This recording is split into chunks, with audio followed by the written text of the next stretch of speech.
Hello po mga kaibigan, ang video po na ito ay para lamang po sa mga naniniwala. Ito po ang libro ng STM o Kabanal-Banalan sa Tatlo. Dito po nakalagay yung mga lihim na pangalan ng Diyos. Isa na po ito. Dito nyo rin mabasa ang kasaysayan ng ating mundo o langit. Dito nyo rin makita ang kauna-unahang anyo ng Infinite Diyos o Diyos na walang hanggan at ang kanyang ginawang mga espiritu o kanilang mga pangalan na kasakasama niya nang wala pang ating mundo.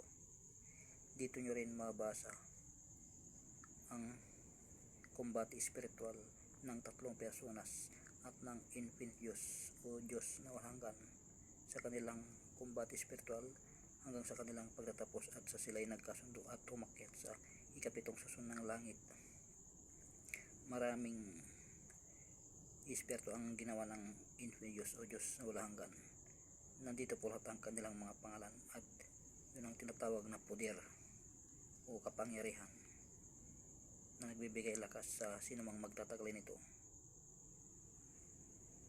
Pwedeng isulat sa panyo pero mas maganda sa katawan.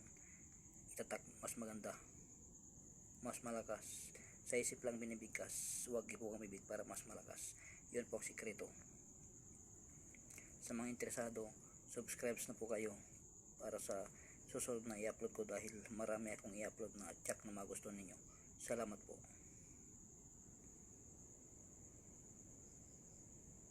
Libro po ito ng STM o Kabanal-Banalan sa Tatlo. Tsak na magustuhan ninyo ang aking susunod na i-upload dahil marami pa akong i-upload na tsak o siguradong magustuhan ninyo. Tsak na magustuhan ninyo. Salamat po.